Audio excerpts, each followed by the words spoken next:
frère JF Fonge alobi ke prophète Blaise Manzambi abimaka na ba femme sage yo bimaka na bango moko na bango makambo de la justice. La justice. Ouais. Et je crois que bandeko so bakanga bango te ba futa na ba manda minene ya kilo. J'ai fait fonge. Nazolo baboy. Liboso ya monde. Liboso ya Noritambo. Ceux qui a solo na ba femme sage. Kana nzambe kita lekolo nanga. Ceux qui za lukuta. Kana nzambe ekita likolo na yo na ndaku na yo likolo ya mwasi na yo likolo ya bana na yo. Ceux qui za lukuta makambo oyo lobaki. En tout cas, sécheresse ekota na musala na yo. Nga za moto ya défi. Na kola na nzambe nga asambelaka. So na nzambe lukuta to mona nga nzambe lukuta. So nzambe solo na biki to mona na vie na yo.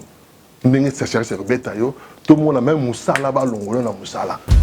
Nous avons fait des erreurs et puis après, tant que tu possèdes 28 ans, tu as ça. Ce qu'on a donc, pendant qu'il y a quelqu'un qui a quelqu'un pour avoir succès, de yélo à mon fabetara, les sons à 21 ans. Des rattrapages, comment conquis? Comme la conquis n'a pas de Ok, c'est le prince d'Adj. Grosse dédicace et grosse force à Noli Tambo le sage. Journaliste numéro 1, on est ensemble comme jamais, les choses se passent. Oh. Noli le sage, Noli, journaliste numéro 1, on a tout kin. C'est Maître Gims. Voilà nous. www.congotopnews.com.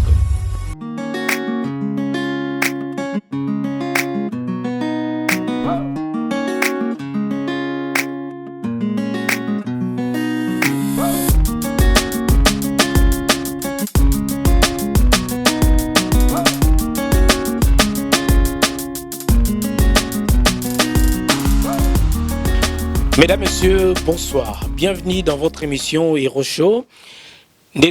Bino, ces derniers temps, tu as changé un peu ma stratégie. Donc, nous recevons les artistes, le star, bien évidemment l'élite.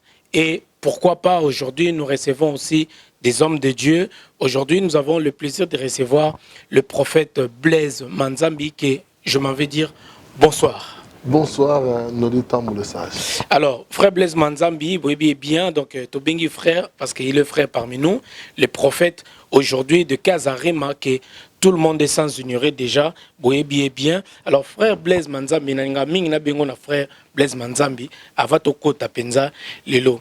Batumi Baibaki, on a frère Blaise Manzambi, Mbalamoko Sota, on n'est même pas pasteur, même pas évangéliste. Et comme Mbalamoko, prophète Manzambi. Yebisano bisono to comprendre cet appel. Et puis directement. Merci pour la question yo. Nana épisode déjà que non, tant na yami sur na 98. Na août, le 10 août. Na soyi premier na kofragi mwana parce que pendant une semaine dans ma visite kinga, fana tira au terrain drogue, fana tira vina kinango, il fallait na côte na rat comme ça dans Zambie. Pendant une semaine, on a et il fallait se rendre compte na bonzambe na boya na kenda voyage à souka na ça voyage à souka bon son na zongi na keneki na ne confirmer pas na ne se confirmer pas bwana ko yema yema na manzembo à l'époque na poto na 98 en 98 on a Cornel Malongi na PCMbo de Skazali il est mon témoin il fallait mettre vivre la musique le 10 août na Bologna. On a dit mon papa a vu beaucoup. Papa Wemba, père son âme, et na benga papa Wemba qui n'a pas fait moi donc conseil a annulé. Donc le conseil qu'il fallait d'abord le 18 août si je me trompe pas. Donc conseil on les a annulé parce que on a tout fait moi là. Donc on aime beaucoup ça de souhaiter. Comme ça. Donc voilà. Na kuten sokona yesu na matanga pendant que bat baolela ngal pira olela et munu mosanta kiteranga et abanda ko pesa nga ba promesse na bana ote asangmala mukolo wana dans la Bible et je comprenais la Bible autrement. So, dans la Bible, c'est comme si la Bible me parlait. Et du coup, j'étais avec le frère Jean-Marie Makengo, et mon père baptisé apôtre William Kinde. Et après, j'avais fait une année à Gênes. Étant une année à Gênes, dont il y a prophétie, et font macasse. Dans Angola, Dieu m'a utilisé en Angola, n'a pas sa prophétie par frère Mbouta Ramoka. Na zui na yene na poto na yebisa na binu nzama yebisa ngo beta Zénith na yene pe na poto asale succès abeti pe na Zénith et après on a continué chemin na nga. Il va passer mon passage. Passer mon passage. Donc ça veut dire na sale nzambe na tamoko record na lingai pe na makamanja makasi et puis j'ai donné aussi beaucoup à Dieu mais nzambe ngola sa yenga pesa yenga don la prophétie de babe en télévision. De Batbayebi, et bah frère Mbouta va témoigner quoi. Donc les Cabo Penza, ezali. À l'époque, on a déjà Zalaki quoi. Déjà. Mbouta nabi abe anga Mosako, abe anga prophète de na abe sera conseil mon Luanda devant 4000 personnes, abe anga sur le prophète Blaise Manza pour na yembarat. Na salaka c'est des mots et ça la succès makas Angola na 2000. Et puis tu as on a poto a et ça la fait succès tant Mbouta beta banze monaye ba mze mo na tsepe poids donc kino pour Mbouta asala succès na kacha bamboka. D'accord, yango tant on peut appeler directement appel na no kimango. Oui. Na kimi appelle longtemps. Un jour moi moi komelenga na ko ya bisinzama yebisinga boye.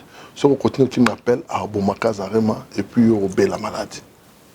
D'accord. Je me rappelle à l'époque et ça peut sur moi si mon source na Belgique na tant comme na Joël Bitoto.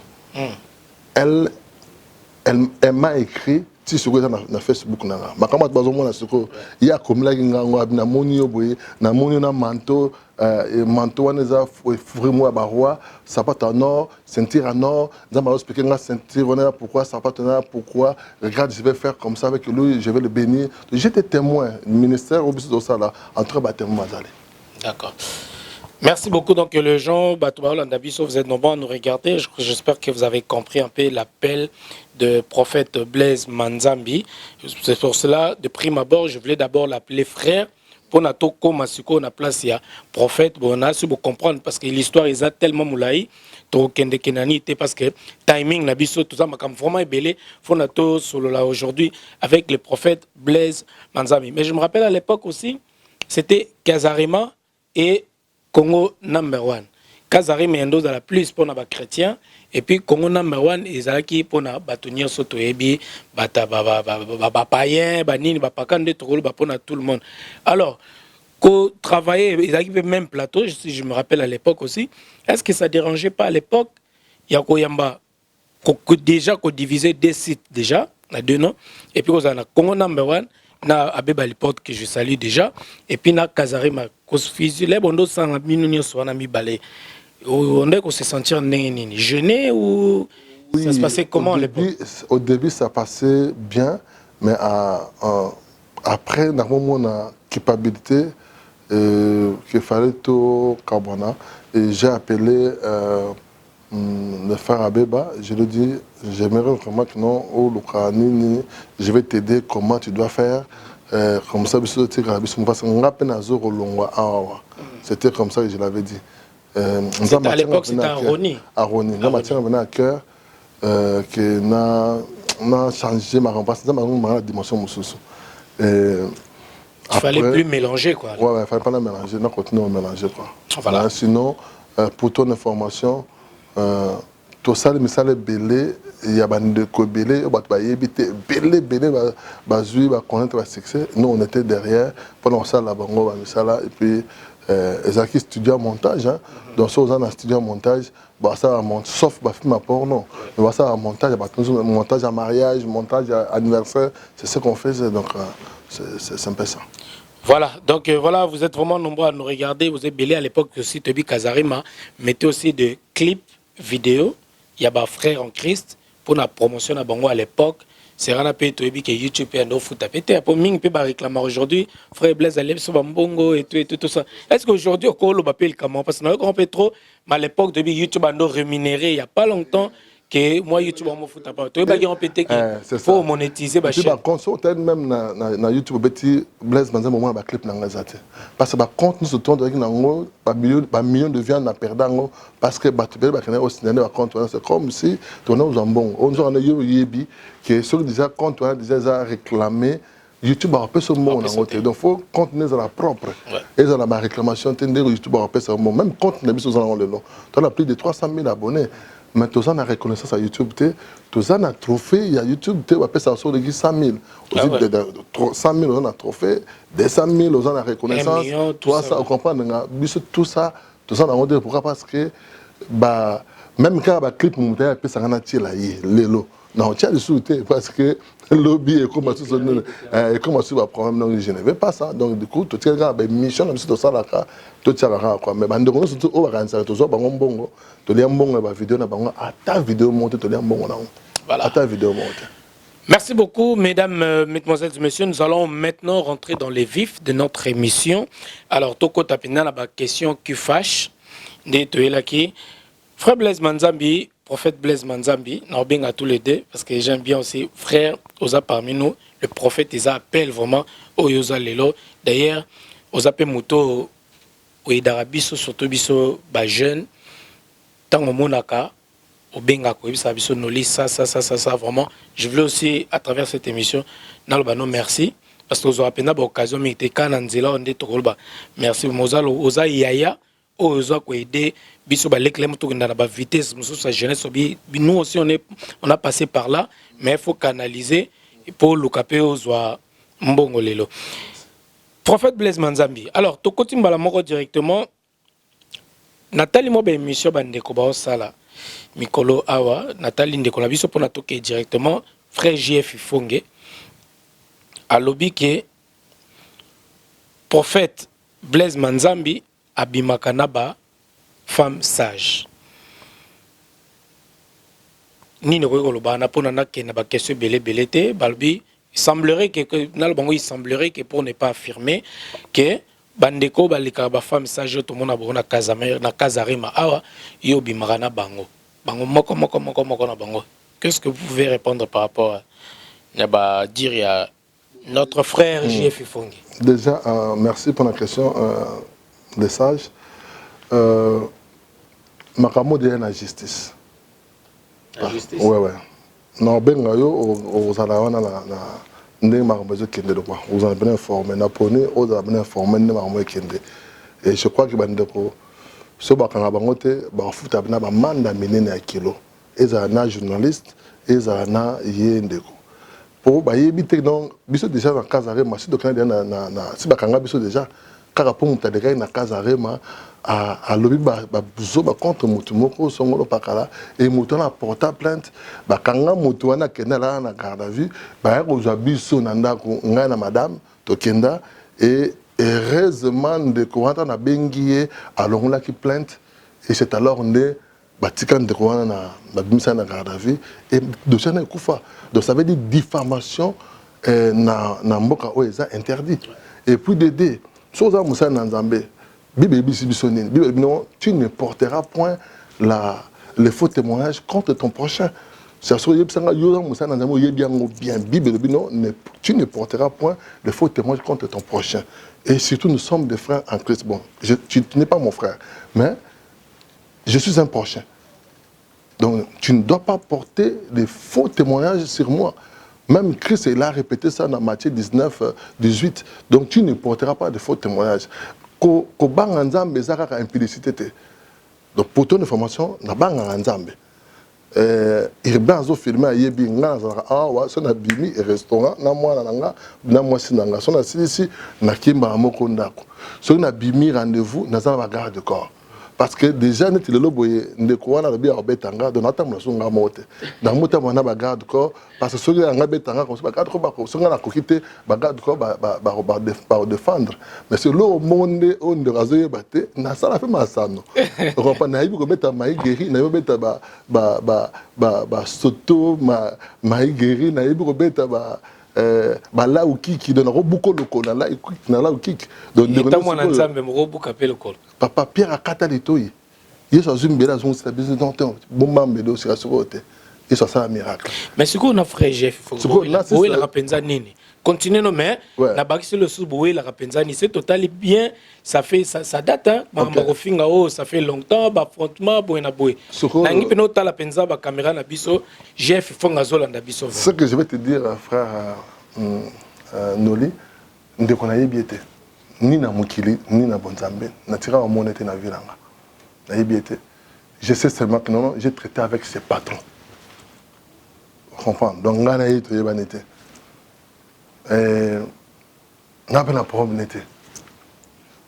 Je me rappelle seulement une fois que il y a un benga dans le studio na Kazarema. Tant qu'il y a un katina bonzambe. Quelqu'un qui a, il a tout cherché. Il a cherché à tout prix le succès. Na mokili a juste succès. À ça là, banzembo. Attendez moi tu yebit na mokili. Déjà na sali succès na mokili et puis na sali succès na oyemba. Comprends? Sur le qui na oyemba na le qui na oyemba. Et de na teresa CD. Il y a terana CDT. Na yebi ndeko pour ndeko quand ça non so oza vilain ndo obeta bato. Que so za boga oza makasité. A bossa nous zaki na ba Ali.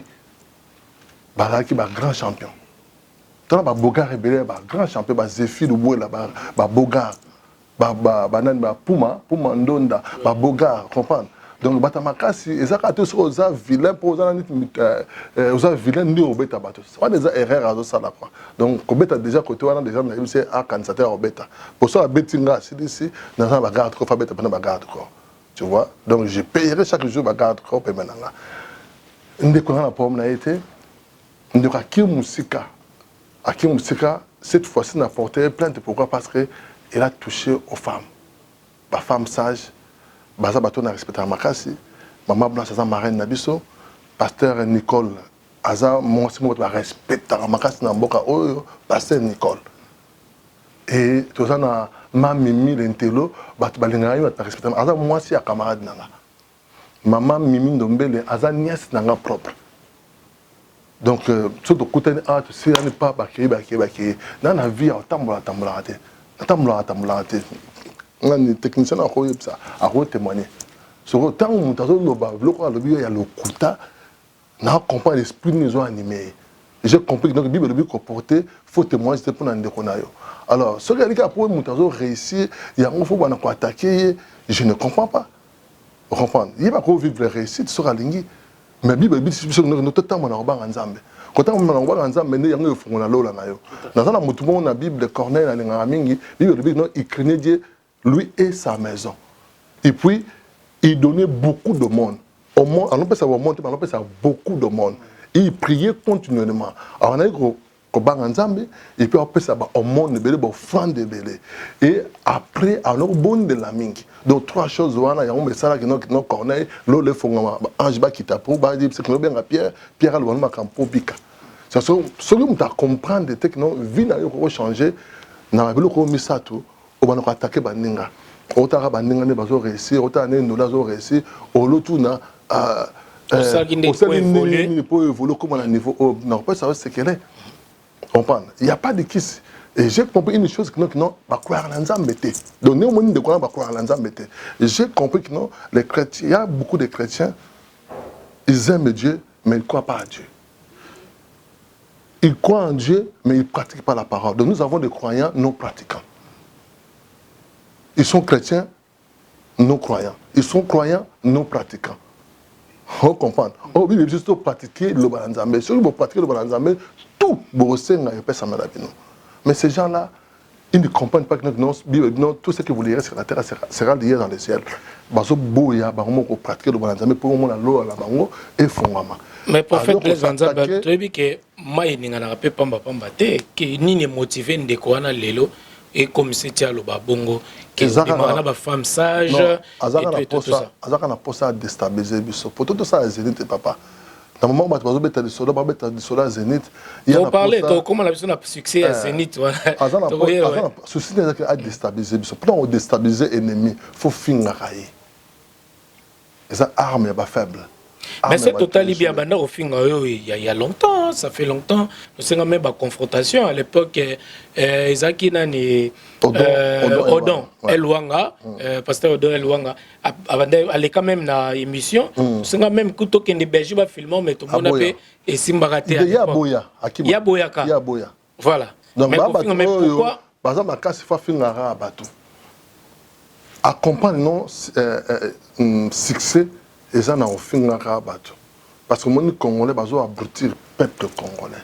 Et ça, une main noire derrière, ils ont abrutir le peuple congolais. Ça veut dire qu'il faut que les gens ils ont mutakala nani. Ils ont mutakala nani.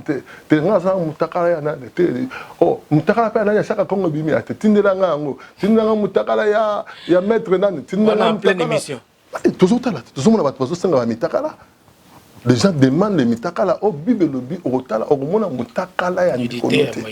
Et ça malédiction au peuple nenge ni loba bokechu au peuple nenge anga mula ra mitakala batu o na mama mbemba ko senga mitakala noli. Donc nazo yo kama wa kino mona kino non il y a une main noire ils ont poussé détruire le peuple. Oh nazo loba kino nzama la kisinga na moni complot na kati ya l'état congolais na likolo na moni complot mutu mo aza ndikolo akocha basoda kata lupango ya président ingala ki oboma na otanga oh yemda akocha trouble donc aza mutu oyo aza ndikolo et puis akocha basoda kata lupango ya président et puis na moni ba ko betatu masasi na libanda na porte lupango ya président ba koyi batu bazoki zoki donc faut de bonne na pona mboka. Mais ils ont abattu, ils ont violé des femmes, ils ont violé les femmes. Mais le compte de Rao, ça a violé les femmes. Ils ont violé contre les femmes. Basia Mabala, Bazana Bana, Bana Mikolo, Batbanga, Bango, tu respectes Bango. Dans un mois, mon kid de Bosson à Bango, et yo la bêtise ou un papa. Ça peut détruire des couples même. Oui. Est-ce que Tali Mibali na Bango, au Taliban de Konabango, beau-frère na Bango, de j'ai compris seulement que non, un découvrement. Il n'est pas chrétien. Aujourd'hui, on a attendu l'article 20 minutes. Les Parisiens, il y a un scandale de ça. Tant qu'ils ont attaqué car ils ont scandale. Ils ont attaqué même l'église évangélique. Ils ont attaqué les communautés congolaises. Peut-être ils attendent, peut-être ils prennent une révélation. Comme au Bimablo, l'année 2020, ils ont peut-être Nzambe, ils ont frappé les frères. Au bando, ça m'a frappé. Si on a frappé, ils ont frappé. Ils ont postaté, ayako, mutakala ibik sa mutute. So ba la question mutakala mutu mutabik azate. Mais so ba la parole est big. Bible. Ils sont beaux les pieds qui annoncent l'évangile sur les montagnes. Les pieds de ceux qui annoncent la bonne nouvelle. La nouvelle qui amène la paix. Bazo senga biso to te ya liloba ozo ma kimia. Ozo ma trouble te. Ceux qui ozo trouble quand na ba na Nzambe, ça veut dire tout à la chose ozanan. Donc soko yé liboso ya ba na Nzambe faut la bango liloba ya kimia. Donc là, on a compris non, il y a un esprit. Donc là, on a le dialoguement en personne, on a agir. À toucher Bamindele, il peut toucher Batou. Batou, on saute de Bango Baté à Batou, Babino, pour que ça soit frante. Or, dans le Nouveau Testament, Bible, non, le païen Wana Corneille est donné beaucoup de monde. Mais c'est ce que Batou, Babino, pour que ça rate. Oui, non, tu as toujours urbain témoin. Pourquoi Azak Nabiso Awa, Ayabi, sacrifice bon na salle. Nazo ba risque belé que ozu na mbongo au salaire ngo don oyebi to nzamba bazonga comme nzamba bazonga sate nzamba sani na zonga se changement ya vie na biso et ça mikaka na ba sacrifice ba don ba offrande na sali zénith nazo même pas la moitié il y a 200 000 abimis na multiplie de 200 000 euros un bongo na ko sombe la belette na Ezekiel son appartement appartement 80 000 les ali je pouvais le faire mais na bina d'abord Dieu. Et nous avons besoin de cela. Tu sais ce que Dieu m'a donné maintenant? Combien de relations nous avons maintenant? Ça, le lieu arena. Donc, je dépends de notre date. Il faut que nous nous ça lieu arena. Donc, porte stade de France. Donc, Bercy, quoi. Lieu arena, peut-être soit Bercy. Bercy, lieu arena, ça y a à Bercy. D'accord, oui. Défense, c'est pareil. Oui. Comprendre? Bercy, date, nous allons voir. la date à Bercy, nous avons 4. Vous comprenez? Donc, nous avons fait la choix. Nous avons la date le 29 mars, total, il y a qui dimanche, nous avons la date il y a octobre, nous avons la date il y a décembre. Donc, ça veut dire, tout ça là, il y a un portail, il faut moi. Bandeko bazaki na Zénith, Mindelo bazaki na Zénith. Donc ba moni maramo de ça là qui ba moni. Ils ont envie du sérieux en fait. Ba moni du sérieux et puis mon frère ba ami na zaki na wana boye à Sanza comme jamais. Donc ce na lobby qu'on a crié puissance feu, il y a ba no Sanza. Puissance feu, ta ba no Sanza, Sanza comme jamais. Mais c'est quoi ça, Blaise?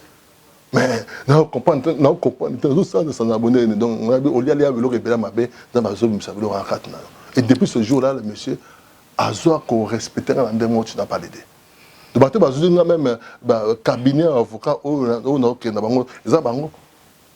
voilà.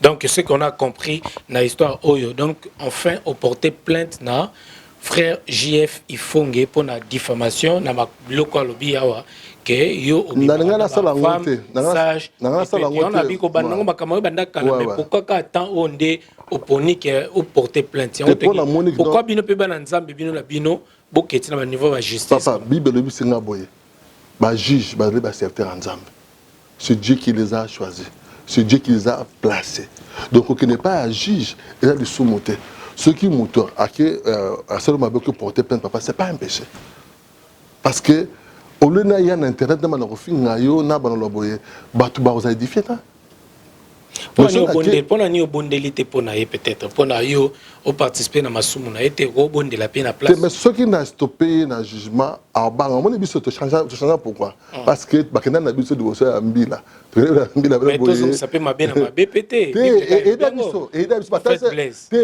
batase wana ozongi si mabe na mabe batase biso la loi na compas d'accord donc loi epekisi boye na yebagité ba bisi biso ya mbala so bosala ngote na yebagité na nginyora et tout tika mais puis on a prié pour na y aura ça prière ça quoi voilà OK j'ai fait fongue nazolo baboy liboso ya monde liboso ya noditambo ceux qui a solo na ba femme sage kana nzambe kitale kolonanga kana nzambe betanga soki eza lukuta kana nzambe ekita likolo na yo na ndaku na yo likolo mwasi na yo likolo bana na yo na bana ya bana na yo na bakoko na yo kana nzambe ekita likolo na bango soki eza ya lukuta makambo oyo lobaki en tout cas sécheresse ekota na musala na yo soki eza ya lukuta sécheresse ekota na ndaku ya mwasi na yo ekota na musala mwasi na yo soki eza ya lukuta makambo oyo lobi en tout cas kana nzambe et frapper par projet toujours au sala prière na yo et comme sans effet ba démon surtout o to bengana kana kaza rema ba koma baninga na yo ceux qui makambo zo beza ya lukuta ceux qui ya solo makambo lo ba kinga na bimana ba femme sage en tout cas kana ya nzambe ki tali konanga kana zo ya nzambe o ba midi mo se kufi na beni et ki tali konanga mais ceux qui ya lukuta na lobi ki no kana nzambe et frapper yo donc sécheresse et attaquer yo donc voiture ne me kufa na kati ya autoroute ba maladie nyo surtout e tamo na balabala e kota na ndako na yo et puis ba constater que oza muta lukuta donc là na tsemukili témoin prière na sali yangwana pour ça na bina no sambela donc to sambi déjà trop mais soko nzamba yebisenga soko to ke na défi nga za mutu a défi na ko na nzamba nga sambelaka so na nzamba lukuta to mona nga nzamba lukuta so nzamba solo na biki to mona na vie na yo ndenge sécheresse beta yo to mona même musala ba longolo na musala donner la liboye aneo to banda o so eza lukuta mambo yo lobi po eza lukuta o mona sécheresse ndenge ezalaka o ye ko la sécheresse ba problème nyo surtout ya moki Yolanda yo ba maladie surtout ezalaka na la Belgique et Hollanda yo et puis nzamba ko exposer yo ndenge moni vent o ça makwa donc aux affaires exposées. Voilà. Mesdames, mesdemoiselles et messieurs, j'espère que vous comprenez déjà et puis vous tirez les leçons na Onyo Sezo Leka. On voulait vraiment faire cette émission en lingala pour la meilleure compréhension de tous. Pour nous, à la peine pour la communauté, boyo comme message oyo. Des messages. Ma solo o ko ba pa bande ko batala biso ba. Oui. Parce que na automona tout à l'heure awa auto ça na bande ko ivoirien na moni pe fa ngo kendaki mais on va garder ma ramsous pour la communauté pour la sonité. Donc voilà, j'espère que message et l'équipe de GF Fongue so pour nous ça la démenti au monique makambo prophète Manzamba Lobiza Lukuta droit d'auteur ezali okoki et droit de réponse plutôt ezali okoki koya ko lobanayo donc pas la biso dans la transparence ezali Lukuta vidéo ezali okoza vidéo na ye otie dans lobi na bimana la femme sage ba image ezali to télécharger ngo comme preuve. Comme preuve. Donc ça veut dire il y a une ligne, on comprend la ligne dans le monde qui mais on comprend comment tu peux laisser quelqu'un aller au salaire une entreprise un an au salaire bah vous le belé. Pour bah on va ça musala oh c'est parce que lui saute au souffrir tout ça mais ça là oh comprendre. Tu n'y comprends pas ça mais ça là oh comment tu peux laisser quelqu'un à gâcher combo au yibi bisoté au yibi musa de ça la rater comment tu souffres ka banana biso comment tu bah ça un mot tiki on anda pour moi ça musala oh et puis pour ton information frère Noli plusieurs fois la boya ba 3 000 euros ba 5 000 euros plusieurs fois et là ba te be na benga na Kazarema parce que fille moi sanga no tala mutu boy tala passer son par là à quoi nanga tala passer son par là à magna na makila tala passer son par là donc et puis toi là va passer ba na prison papa l'église c'est Kangama. Donc il y a des choses vous pouvez les régler. Oui, beaucoup régler à l'amiable, beaucoup régler l'église ba kangi yango. C'est pas dit, mais c'est pas parce qu'il y a beaucoup des habits, il y a tout ça mais à souhaiter. C'est pas parce qu'il y a des habits, ton fait ça pas dans embêter. Parce que ça va habits, on a la paix sur nous embêter. Vous voyez combien d'ingratitude on a coûté dans. C'est pas dit que parce que tu veux qui un grand nanga au sein de mon amour, je continuerai à faire du bien.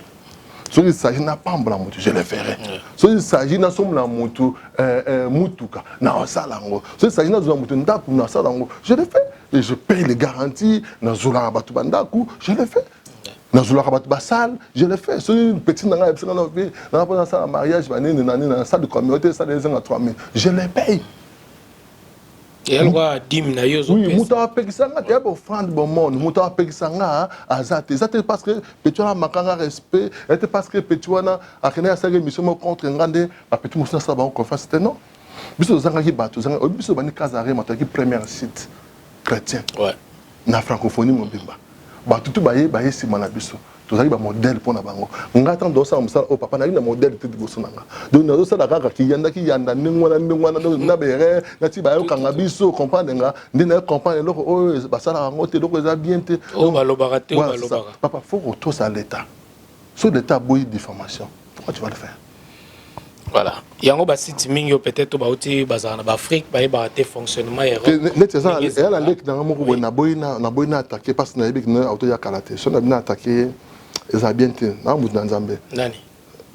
Na boyna tanga kombo. Site na bango basaki mutu moko wale ki azo finga ngana na bakisi na nina na donc ya mama Lukuta et puis bazo tambusango. Na mona ki yango na ngana tuna yo wana tonga to bango na succès ya Zénith babi ozwa bakisi ya banzinzi.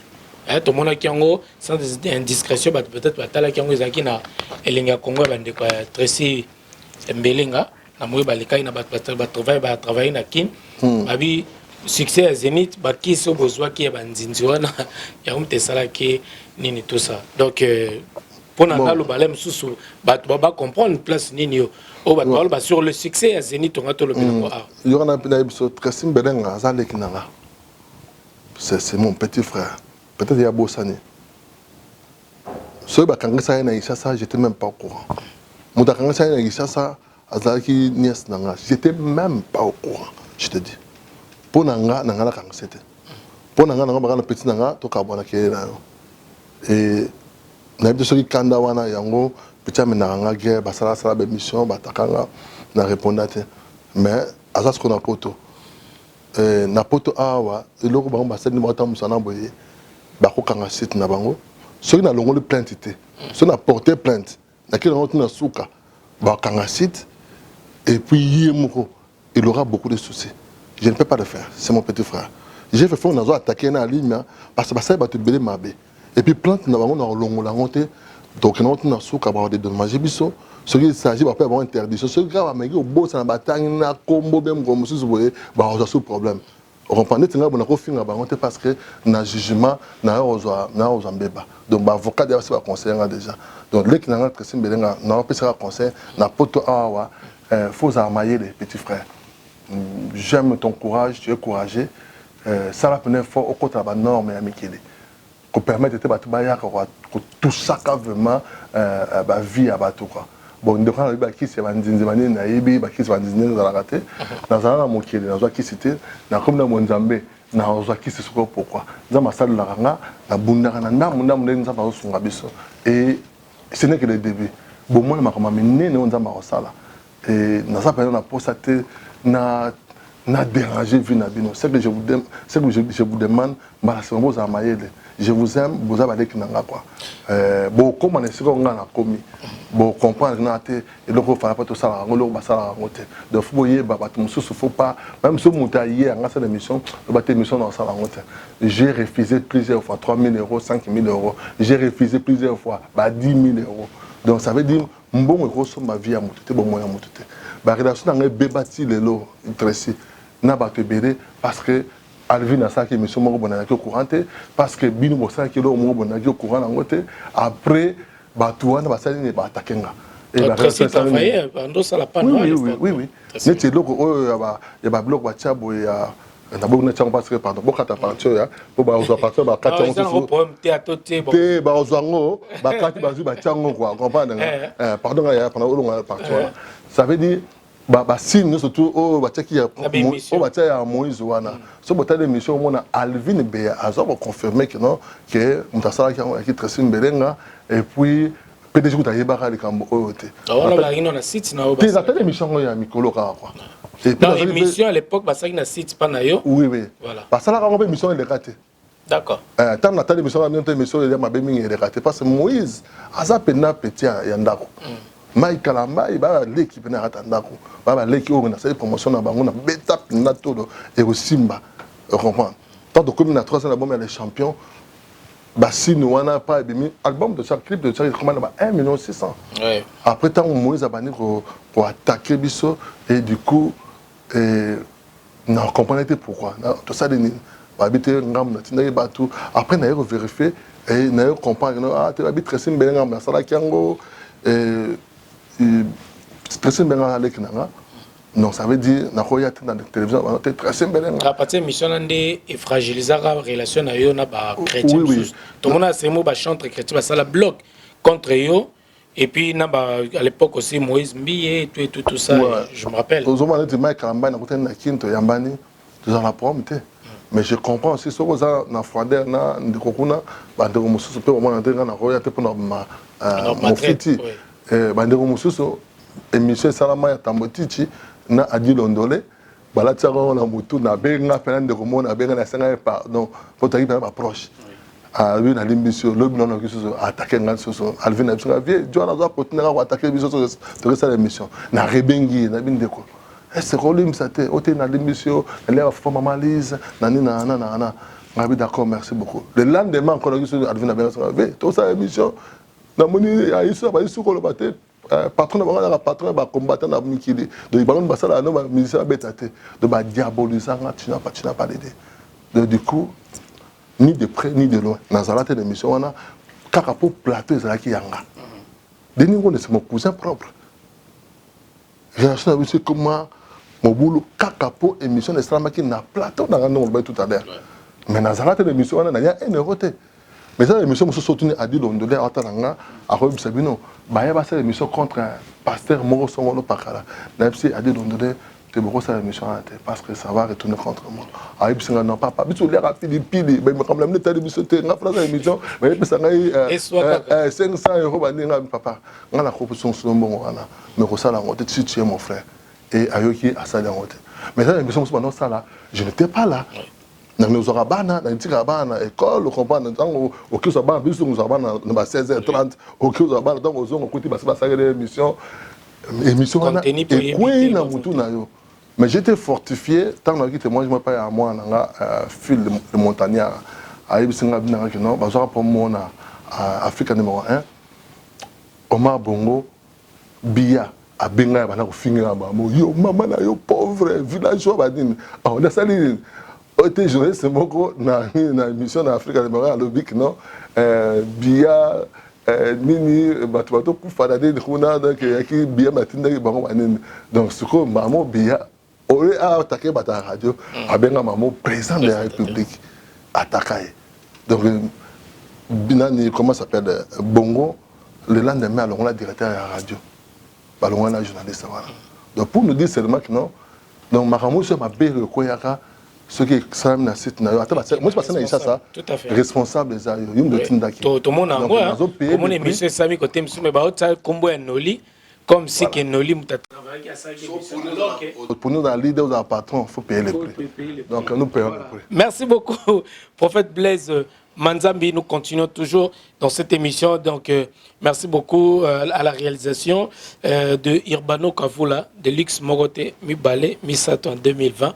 Oh, tout le bien, merci pour la réalisation. Na PCP Mbote Penza, na Oyanga Ndeko Neves Pablito, Ozolanda Biso vraiment, tous vraiment à un bureau et frère Blaise Manzambi. Et donc, to PCP Mbote Mingi, surtout à la sécurité. À côté de la sécurité, ils allaient il y a aussi maître de Lyon, à Koma. Donc, il y a donc à Loma, la Bossani, maître de Lyon vraiment à Loma. Donc, blague était donc la Monipina, Migola, Golia, Vimba toujours. À Loma. Papa, maître donc vous êtes honneur pour l'année, au moins en montant, attends, garde, vous le condamnez. Oui. Mais je te dis seulement, il y a des gens qui te menacent, tu peux menacer Bisso, tu peux menacer. Alors, un jour, si tu as un portable, tu as une montre. Ah bon? Ah oui. Donc ça veut dire, tout ça,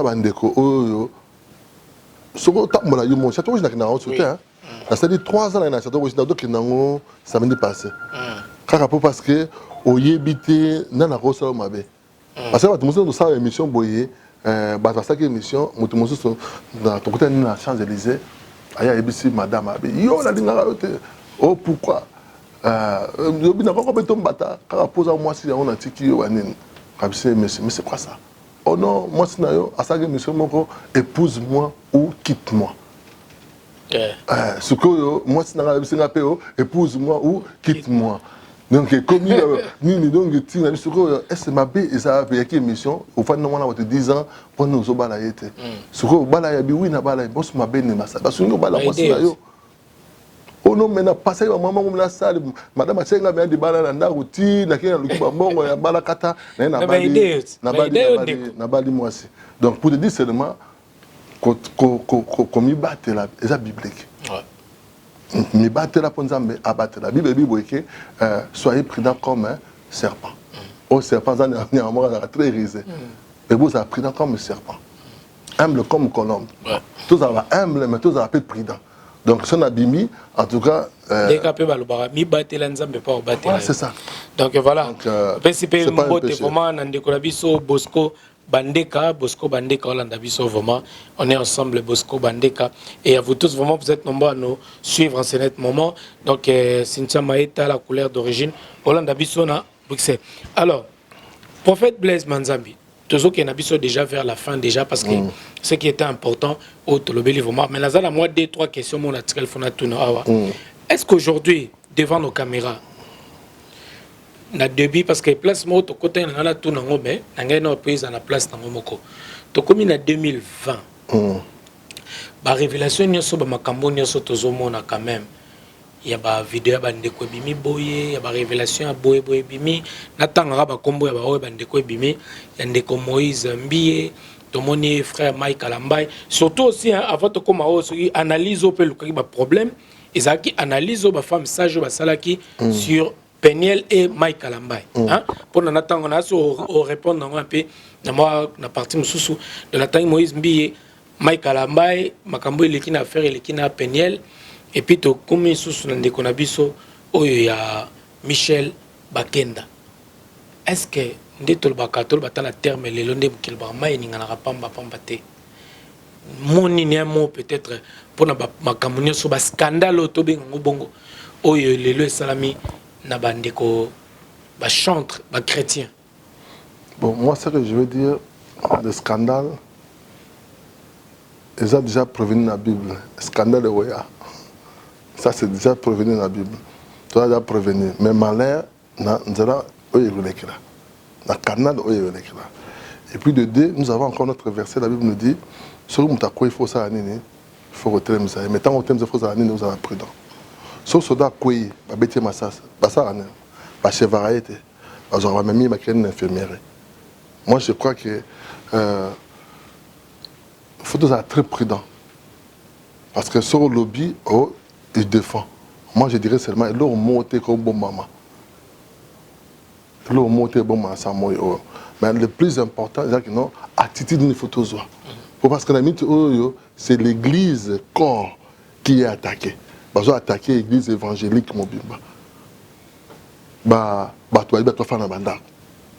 Et puis de deux, on est sur une église évangélique et comme sur la communauté congolaise.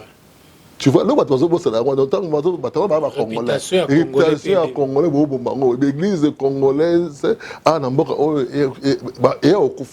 parce que diable a eu le Congo, et ça a mère et évangile. Diable a eu le Congo, et ça a place mon nez dans l'évangile. Eh oui, je suis prophète. Il y a une main noire où il y a pour ça et bon makamo il y a des bossos. Au moins même musique congolaise. Et ils ont mukile et ensemble. Je te dis que non, ils sont au sommet. De Bangoni va pesa moto loupé na Côte d'Ivoire na Nigeria. On a Angolais. Na Angola. Mais tu sens que quand on parle du Congo, donc on parle de la musique. Quand on parle de Congo, on parle de pasteur, comme si pasteur congolais. C'est notre identité en fait. La Bible, la Bible. Si on pasteur congolais côté, au senti non ça c'est comme si c'est un ange. Tu vois un peu, Marie non ange bazan a droit à côté à Sangmalamte. Comme savant quoi na ngi. Comme savant. Mon des bibliothèques on a épais ça ba congolais. So tamaramo ça mais ça rappelle boma. Et boma force wana au congolais na musique et puis na Makamanzambe. Donc là, ce que je veux dire, il faut savoir demander pardon, comme le frère Michel Bakken a enseigné pardon, et être humble. Seulement, je demande pardon pour moi et pour des gens que j'ai blessés, par exemple. C'est ça. Tout le monde a été dans des combis, tout le monde a pété. À part frère Mike Kalamba, je vis qu'il avait fait une mission. Mais on sent qu'il y a un peu l'arrogance. Hein? C'est trop bon. C'est comme si tous les appels qui devraient faire ça. C'est ça.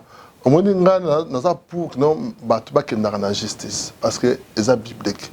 Ce qu'il y a un souci pour que la justice, justice dans le Makamu, que tu es dans Internet. Nanda kunabino, nanda kunabino. Ceux qui prennent mes couilles nanda kunabino. Un petit frère a violé voisin nabino. Bon, arranger on a route. Beyo, il y a le badaboy. Petit nanga violé, petit nanga violé. Je ne crois pas. Bon, arranger on a un aussi. On se rend quand abruti. Ni pas se comprendre.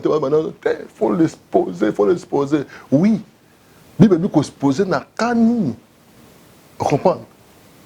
Pour la Peniel, je dirais que non. Moi, je n'étais pas quand dans la émission. Je n'étais pas là quand ils ont fait leur émission. Mais ce que je dirais seulement que non. Dans le monde toujours non. Ça c'est la sagesse. On parle. Bible dit que non. Le méchant il déballe les secrets. Mais les sages comme Noli Tambo, ils cachent. Il cache les secrets. Donc le fidèle, il est fidèle au secret. Donc le méchant n'est pas besoin de secret, il va tirer du banda. Ça c'est Bible, mais c'est exposé, c'est voilà. Vous comprenez? Donc ça veut dire ce que moi on a eu dans ça qui bêtise. Surtout comme dans le niveau on a, ce moi on a ça bêtise. Quand on a te belé, moi on a abomi mon toi, tu vas qui mise batiner mikeli. Moi on a abomi mon toi, tu vas qui mise akini. Na moi on a ceux les qui protéger. Alors, ngana so ba quand bandeko ba ça victime ou ba zo ba victime. Que Dieu les fortifie. Et quand tu vas à l'église, il faut être à la limite. Donc, babi ou et c'est tout ça là. comprendre et puis que ça veut tout faire ça ensemble donc on doit faire ça ensemble ça dépend du pambo nangeza lié ensemble mon Dieu aime les offrandes nzambe nanga kitaka na ndako ceux qui n'a pas si offrande Salomon appelle ça 1000 bœufs on dit que Bible le dit que non nzambe kitaka na ndako na tunier na pesa onene à 5 ans pesanga ça une intelligence dans la communauté na biloko pesanga fana ba na richesse qu'on a barré des richesses azala l'homme le plus riche de la terre pour à sacrifier qui biloko motuta pesa qui a vaillé. So ça de calcul de l'eau, il y a 5 millions. 5 millions d'euros. Pour dire qu'il y a des frères Bazalana, le koyeba kosenga pardon en fait. Ouais, ça c'est ça. Ah, mais le pardon libère. Donc du coup, ceux qui même monsieur va boire en pardon. Même nous ça, ceux qui j'ai fait fond à 5 ans pardon, tout le monde les plainte. Parce qu'on est là à blesser. Maman Blanche, Pasteur Nicole. Maman Mimi, Mimi Mindombele, et a blessé Bassin surtout au Balerana Kazarema, a passé Kakou, a blessé Barono surtout, a fini Barono surtout, a diffamé Barono surtout. Ceux qui ont le courage, ils ont pardon, en tant que moi, dans un ami, dans le plainte. Mais ceux qui ont eu le courage, ont été à s'entêter, là, on comprend bien notre esprit nous a animés. Et donc, on a dédommagé, et surtout à Limia, il faut aider à comprendre, à vivre une mamousse de Vivaka, à loi, quoi. Maman va la raconter, et donc on va raconter la télévision comme ça, et comme maman, on peut recadrer, à Zongananzela. Ce moutaye pas nayo, à nous faire ma maman na bango, à nous faire bango banani, à nous faire te, moi na wana bota, moi na été na émission, il faut faire attention, il y a des choses il faut le rembourser. Ceux qui va porter plainte, na yo journaliste, na compte na yo, bon ça n'a problème. Donc faut veiller. Ce moutaye, bah ça la polémique, dans les canaux là, t'as dans mon émission ça là, dans la Latini, dans sommet 25 000 €. Ah, voilà des lignes là-bas. Mais ceux qui m'ont fait un ban à bateau, bassi à bateau, comprendre. Donc, la vie à bateau, la couple à bateau, ça vraiment toujours aboutir la communauté congolaise. Vous comprenez. Donc, comme il y a un moment où il faut protéger la communauté na biso. Toujours bon, tout bon samboka, bon on aboutir le peuple. Il faut que ce peuple maïl, comment agir, comment porter plainte. J'ai dit tout à l'heure, elle va passer, papa, oui, ça qui section à la prison. Pourquoi? Parce que il va porter plainte. Mais ceux qui ont été dans balabala, ils ont été dans la communauté, dans Congolais.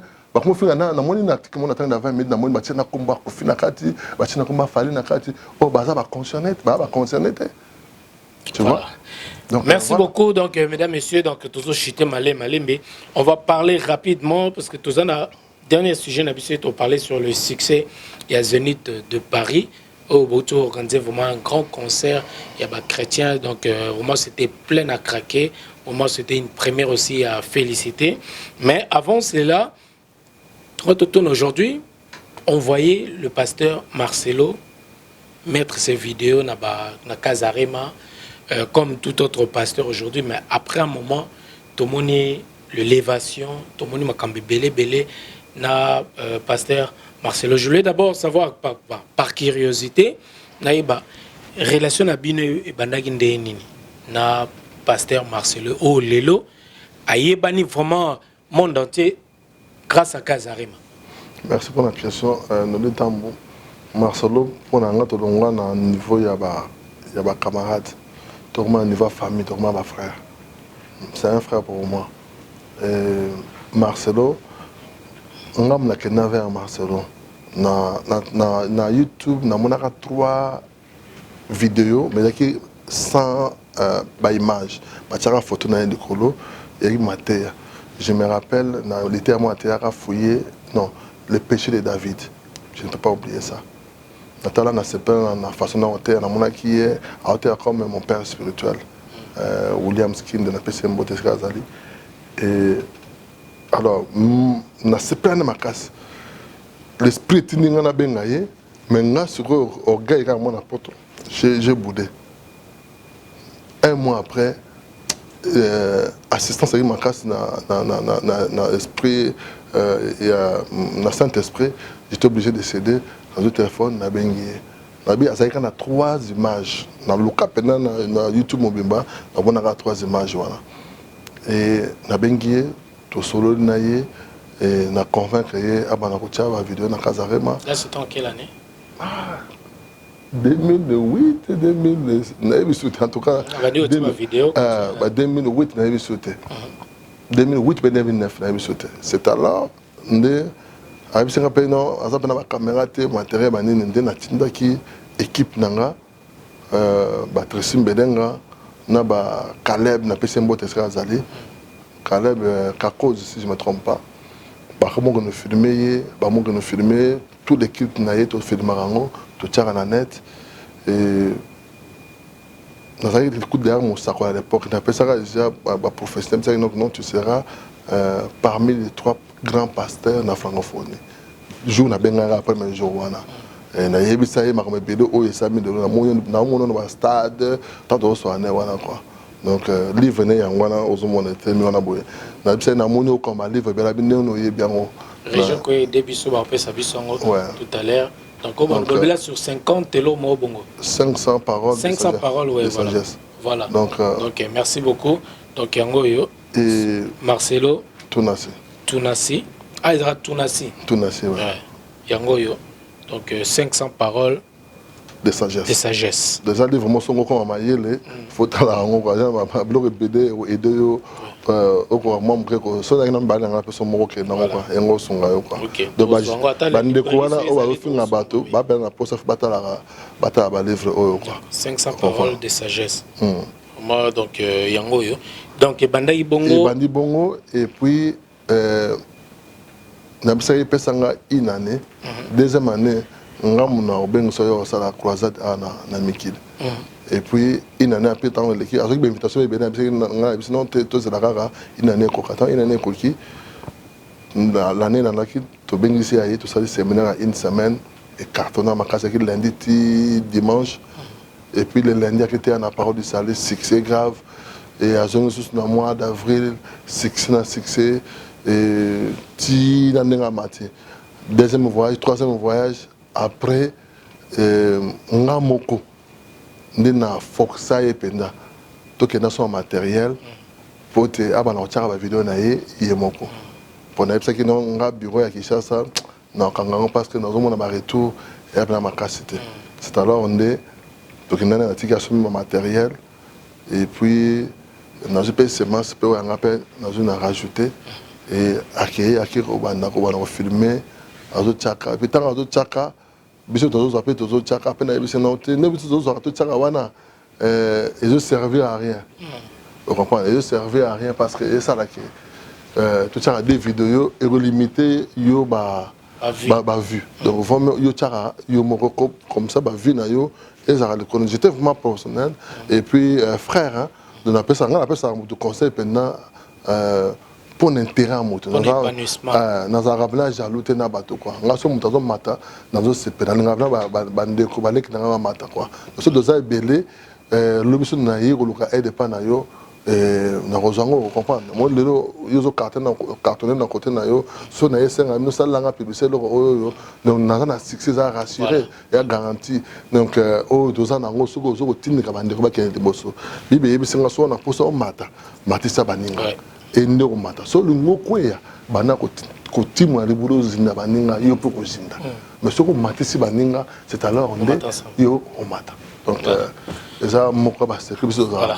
question na ngwa curiosité ngwa na bande ko ba donc sinon au moins so na kambo na ça zenit on a saki na programme na ben saki ayaki nous n'avons pas de soucis. Voilà, on va d'ailleurs terminer avec sur ce sujet, il y a Zénith de Paris. Donc c'était une première vraiment pleine à craquer, Zénith de Paris, où une fois même na bengi pour na bande comme obi na wango bas s'enregistrer mais il y avait plus de place. Du coup tout donc Zénith et Sengibino, il faut aussi premier ba combo mususu.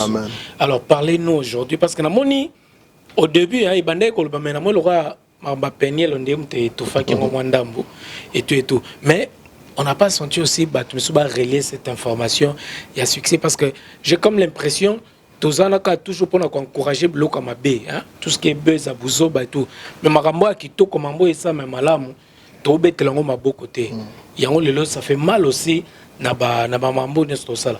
Alors parlez-nous succès on est Zénith nano tozonga nano. C'était comment l'idée, c'était comment est-ce que banga gité na otangia ba 200 000 € et kende ka boko somba ba appartement ya bana. Mais idée on a nano et puis to comment na succès au lelo. Bon, idée déjà, c'est une vision que Dieu nous a donnée. Boson d'entendre après ça une vision dans la bonne moteur na kanza qui y a ma musique. Dès na sakola pour na mbuta to ya nanzila ya Félix Petit to beta conseil à Zénith de Bosso mbuta na rien d'autre. On prend na kuta na Félix Petit na et pas à Joël un betting na restaurant à l'époque et to sola na ye ba ibisa taza pour le thème na ça banine to yokan na ye ti ndenge de chaque mbuta na programme batie ba beta na rien d'autre. Et mais après, un jour, Dieu m'a dit, c'était pas ça.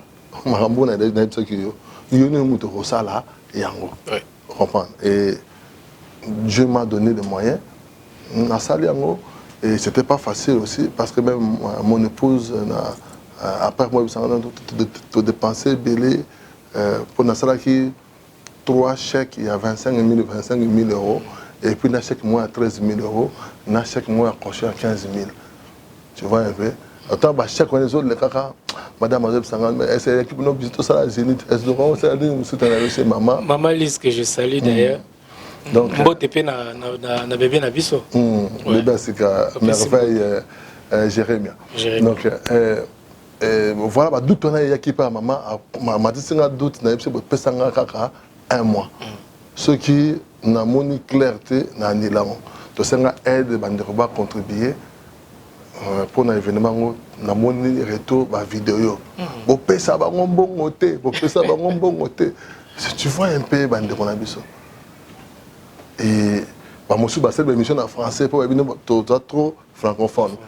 Pasteur moko dit à langue Ephraim, apôtre Ephraim à langue la PC Mbotika Zali, la Belgique il y a pesa à Europe 5 000 €. Et après j'ai eu d'autres passeurs qui ont contribué. Ils ont contribué, et ça, les passeurs ont contribué, qui va faire ça qui la plus proche. Va faire ça quelque chose.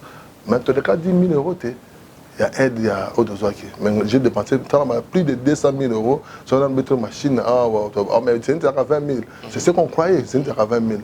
Mais j'ai payé 90 000 € dans Zénith. Logistique.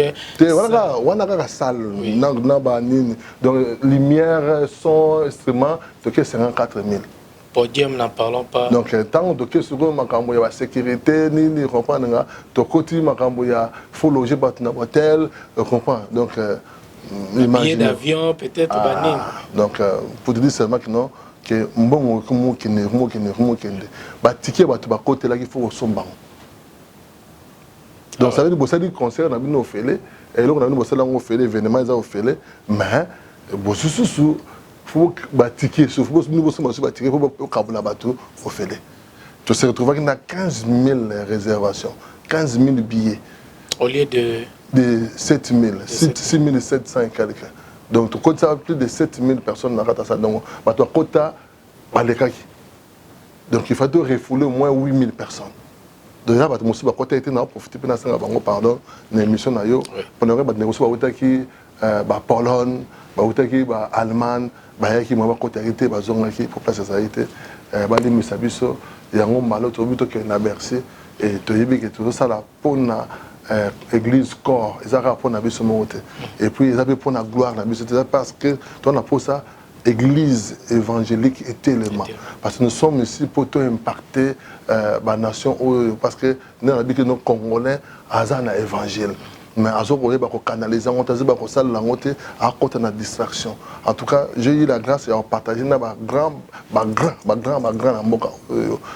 quand baso était sur les Congolais baso mon Congolais comme un savant sur celui na ba politaire baso mon Congolais à danger. Ce que pasteur et Amboka, non, mais le pasteur là, il passe quand tu parles, tu vois, le pasteur Marcelo, j'aime beaucoup. Donc, le pasteur, j'ai écouté l'autre jour, tu vois, Congolais, il faut don. On a souvent allé avant qu'on fasse une semaine. On a pour le Congo. Tu vois un peu. papa ça il topite abisenga makamuna ebisio et ça na Congo regarde ça nzama pona Congo pona ngo et pas abisenga nazo kufa pona Congo donc on a qui affiché na aéroport bato musu na la bango bien tono so la bien bakenda ko afficher biso c'est comme c'est autre na testament ya ale moloto na jaki na petit courrier comme la ranga avant kufa wana ba bimisa yo pe na kati ba ko so tenga na ebi sekele so ki ndenge rien via ebisa ngara no ta mboka na biso ta makambe mo sa na mboka wana ta makambe ya na mboka wana donc et puis makambe bien na zo mona zo ko kisama on comprend Congolais akoma ini Congolais faut alongola muta mabe pona muninga Congolais sa muninga mabe muninga na ye akui ayoka ye mawa abonda pona ye parce que eza la volonté na ye mokote au monde muta sala mabe eza poussé par l'esprit chaque dernière chose il y a un esprit alors ceux qui comprennent l'esprit c'est même des autres animés ou attaquer mon des autres esprit ben esprit wana donc tous en a compassion tous en a compassion bandeko non pourquoi ça déboyer là mais pourquoi bandeko ba ça mabe boye ce que possibilité affronter bango aider affronter bango ce qui possibilité d'aller il y a ko intercéder mais surtout bani tous amis tout bango je vous dis to détruire union surtout so ndako zozika ba ça nini ba boire amai po bango mais ce qui boza maye l'été surtout na bandeko bazozo ba vidéo mususu ko partager ils allent ozo exposer sous son ndeko na yo merci beaucoup. Et puis, on a comme ça, la Zénith, succès nango. Bozo vivant pendeni, succès à Zénith. Comment vous vivez ça aujourd'hui? Après sacrifice, après Nyoso Bosali, Bo Monaki. Oui. Et nous avons automne daté. Parce que nous avons Bercy. Nous avons automne daté. Nous avons Bercy. Nous avons eu arena. Vous comprenez, nous avons nzala à lire entrer. Faut aller à le plat, après c'est dans le dessert. Donc, officiellement dans cette émission, vous annoncez il y a un grand concert encore de chrétiens na New Arena, na Bercy. Na Bercy. Normalement, tu as un programme na janvier na U Arena. Mais comme Bercy est poussé na décembre, donc moi de ça sur U Arena na janvier, ils ont 40 000 personnes. Donc Bercy est en décembre. Parce que c'est une date en octobre. Dans mon comme de Banaki année en janvier, parce que les professionnels m'appellent ça. Vous allez commencer. Si vous avez une émission en janvier, et vous allez en janvier, tu vas Zénith, et puis tu vas clôturer l'année na Bercy. On a bossé dans et rattrapé. Donc c'est là où on a noté octobre, était toujours à date où il y a décembre. Donc en décembre, tu vas un événement à mon na Bercy. Tu bien ici tenir surtout baya bon mon a fiche caractère bima et puis compteur de toi dans un site cette fois-ci on a posé à aide na bino surtout même nous déjà tu tiens ceux qui peut besaler en tout cas pour l'exemple pour on a toujours sensibiliser en tout cas cette fois-ci je vais travailler aussi avec toi Ndekonanga Noli j'aime ce que tu fais na yebi na début notamment yaki j'étais pour tout travailler ensemble, mais j'ai dit souvent dans la démonstration, Aza leader, Aza visionnaire, leader. En tout cas, j'aime ça. Donc, aucun des bosso, mais na musala osala bakisa kaka maïl. Succès bakisa kaka maïl. Ça y est, c'est le cabinet belé poté. Musala ngoy fan d'appeler comme abna munene pour business de bénéficier nango. Tout à fait. On comprend. Donc, tu as notre soutien et ce qui est problème qu'on a dans la télévision, c'est le problème. Il y a que non, tu peux compter sur nous, carrément. Et on va soutenir Vision O et à Bercy. Et ça, pour na carrément, et ça pour na église. Dans le bien chrétien surtout, va soutenir Vision O. On a 1 euro, 2 euros, qu'on a gâté Tinda na adresse nabiso ya PayPal au réseau de Kaawa. Régé Sungabiso Tilabiso, numéro P à téléphone des ANA, vous pouvez appeler ou soutenir également. Et au sein la Penza bien à Bandekonia, surtout, j'invite d'ailleurs les abonnés des Congo Top News Monde, donc de bien vouloir déjà prendre contact. Ou beaucoup t'as déjà beau benga, beau salande, beau sala et sala bien. C'est également à ceux qui nous regardent à Kinshasa, à la RTG Award. Donc voilà, vous avez Angola, Brazzaville, vous avez belé en Afrique du Sud, vous avez belé vraiment, surtout Batal Bumbashi, Batal Bumbashi.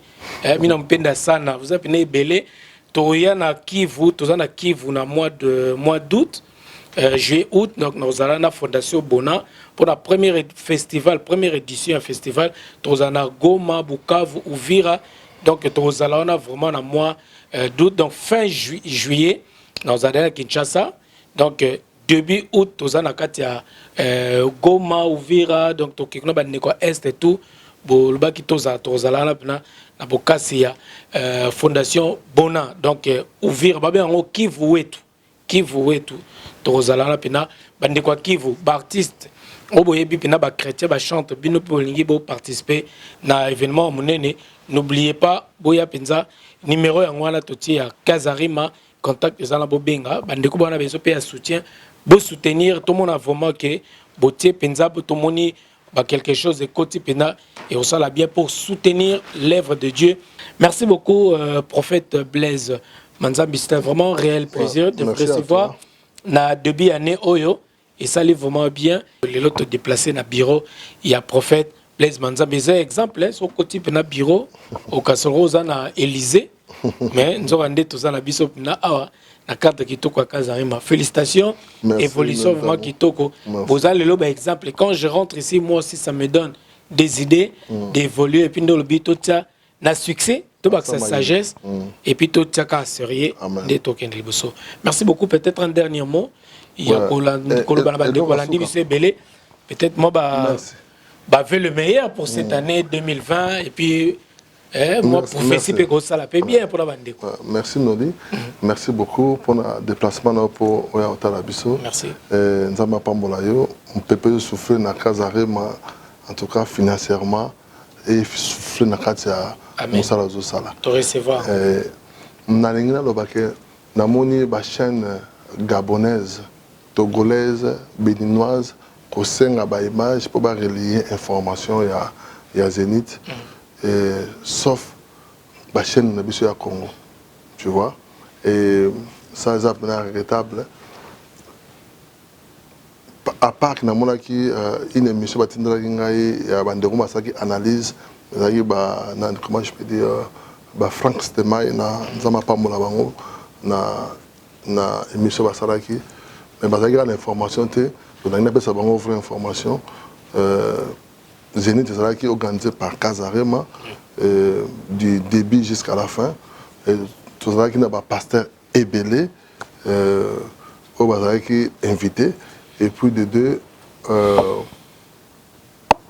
la plupart ya bato na ta salle bazaki bato bikolo ya ba francophone donc so doki bato mangala ba ko ba 20%.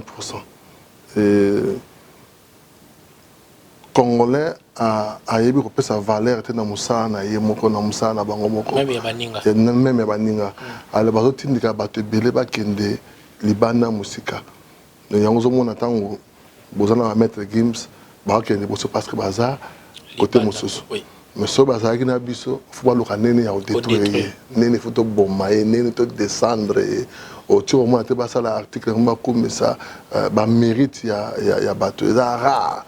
Donc, les missions, tout autres rares, il y a un film, il y a un scandale. Il y a malamba le baraté. Donc, si vous avez un exploit, la France, la France, c'est la France. L'église n'a pas Zénith. Pour la première fois. Donc, le coup, il y a un bus à la Baradingala, comprendre. Donc, il faut vraiment savourer, noter le photo, surtout comme un niveau, il y a apprécié au Mouninga et rouiller là. Donc, tout le bar toujours qui non, minimiser et comme il n'y a pas d'arrêté. Mais si on a apprécié et le ça là. Dont on a grâce on a yanini et on a vu nanga so on a apprécié nos tamba j'aime vraiment notamment ce qu'il fait en tout cas qu'il vit bosso au moins on a mon pépé on a pas na yo payé et y est pas nanga mais ce qui n'a pas apprécié te bola mozo salaka n'a pas reconnaître la valeur na yote n'a pas bengala mamoko et loko wana don wana musika nanga ya ngozo mona so tali bato belé o ba finga bato tala vie na bango bon vérifier vous avez vu donc baza vraiment na passe et puis on continue aux arènes à passe jamais qu'on bongaka nous avons baza juste donc moi ce que je dirais aux Congolais base de conscience que Congolais ne balobaka Congolais le ramakasi Congo le ramakasi il y a sur le monde bah toujours avec des slogans. Ouais, slogan. Mais je te dis j'ai eu la grâce mon neveu il était présent na fana quand même na ba médecin ya mboka na ba médecin ya quoi ngana lipate ba médecin ya mboka on était ensemble on a mangé nous avons tout rigolé et nazo yoka ni bazolela mais Congo nani pour tout ça ça la misa mais la Congo et j'ai été avec des pasteurs ils ont apprécié le Congo ils ont apprécié les pasteurs et les Congolais mais quand pasteur congolais ko finga muninga ko critiquer baninga ko se minimiser côté ya baninga ko minimiser quoi ko se minimiser na lingala ya mo passe ko se minimiser donc ko kitsa baninga donc musala ya congolais azia kaka aboma muninga to changer côté wana donc même ce que moni ça ko monter bon drapeau na ndeko on comprend so possibilité à conseil donc nous avons insisté là-dessus Congo et loko makasi donc babenga bana ba Congo société j'étais chaque mois annonce là dans baguette na masina dans mon dans le $2000 et que makala baki basoni baloso na nini baki ko baki ça vraiment na bateka kinkita je le faisais chaque mois bas fond mais je te dis ça m'a raconté une histoire ouais. Donc on a eu mon quoi tu vois donc tout changeait un peu. On a eu dernier message non c'est ça et puis pour la bateau va continuer à mettre les solos non abimaka na moi ça ya na ye net na ka kinde kwa musa azoloba abimaka na moi ça ya na ye et pour l'information non j'avais 21 ans avec ex copine ça veut dire copine mo ka on a bana grand frère na ba beba na kabana donc et le cas et bon ma somme mon habité pour bana ko 21 ans on comprend moi il y a mis balana 20 ans aso dinga ba na télé ngam petit za na bébé na mo na benga yuza bébé kadom nazo mo na nengo zo lobela en tout cas na comprendre to no bala nengo nazo banga quoi donc vraiment nazo limiter yo ko bala peta donc pour te dire seulement dans âge de 21 ans nous avons fait des erreurs et puis après tant que tu possèdes 28 ans tu longi to bongisa ce que au moins donc mutazangi lo ko sala pendant qu'il y a que nous ba kisi ya que na ba nganga pour avoir succès de yelo ka mon fa betaka les so na yo za na 21 ans comprendre le ko senga de anzame pardon mais ça les bisayo et puis nous avons ceux qui pas mendele et ngoza normal parce que ça qui moi aussi à qui mon grand frère qui marié et hier ça qui maîtresse donc la même chose maîtresse donc une copine passagère donc c'était comme ça quoi donc des rattrapage comment kunki comme na kunki nanga ko na tambola nango et puis l'histoire comment edenga bobota ou bien oui bota donc l'histoire comment edenga que na se respecter na kimia na la humble on prend un invité makambo parce que congolais sur la zone mais il y a un frère il y a aucun souci oui tout soir la biso mais moi frustration tant que bandeko ba finga wana balobaka banini on comprend ça la bien tu comprends donc du coup bozo tia pour continuer toujours au pays sa moto donc na kena bana bala moi siango ba parents ba boyi et puis j'étais obligé d'arrêter l'histoire en j'ai arrêté cette histoire là après c'est mon communauté à qui moi ça sonne moi sinabana donc les solango c'est que ndeko yanga ya betarati lelo donc na kima moi sinabana te j'ai restauré ma vie na zora mbonga assurance pour la case arema non na bana case arema na ndako moya moke na yemanze moko mabe na sala nzambe sali mbisanga mais batu bazong ba combien le roi libanga tirer comme photo batala ngo chaque jour on comprend donc on dirait kaka congolais on comprend parce que ivoirien nani comprendre makamwa itali bango kaka congolais mabe oyo mutasala kana zaki mupakano na beaucoup na no chrétien te mupakano fumu na Italie na ça dit succès na âge à 21 ans 22 ans 23 ans 24 ans succès pendant succès ça veut dire succès là bien en période il y a turbulence voilà donc na fa na papa wemba boye tozolia to seki comprendre et nazo bah le canto c'est vraiment azaki pire mpela mutu nanga nazolaya ba gilet ba Dolce Gabbana de moto a fongola nzela ya Dolce Gabbana ne bato ba sapede ba tia makelele à l'époque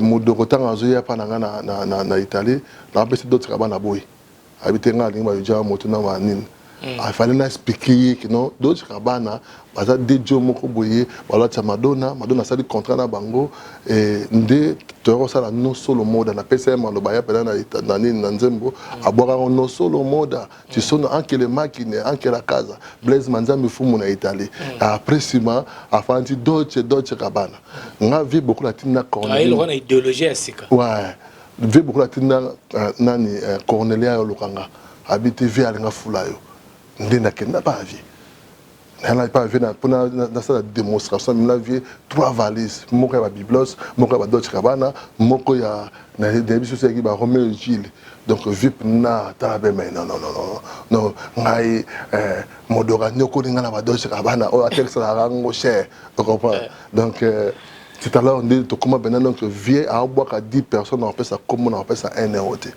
tu comprends tant à bon monter mapé na tant à bima prison premier jour à Benganga et na maman pasteur to kina kuna pa na ye to sambela na vie parler là et après nandenge kenaki nandenge continuaki donc c'est-à-dire que Moutaza a histoire et chacun de nous a son histoire. J'étais pas voilà 21 ans 22 ans 23 ans 24 ans 25 ans ti na ye yamba yesu et na ye décider na bimara de Kambango et assurance what ba assurance na so ndoko ba yebite assurance na zoka mbonga assurance yi mbonga compétition ya danger pas to banga ko assurance assurance nini pour na kufela mwana d'accord na bataille de Solomon na bandela wa na bagino na kufela mwana jour na kufela mwana wana parce que na boya ko yoka nzambe na ba benzembo na kufela ki mwana po na boya ki ko yoka yo nzambe banda na yamba yo bomo nanga ye bongwana tu comprends ko hasalwa mbonga assurance ya mwana nde quand la salle la Kazarema na kena Luanda pona yebala madame na yebala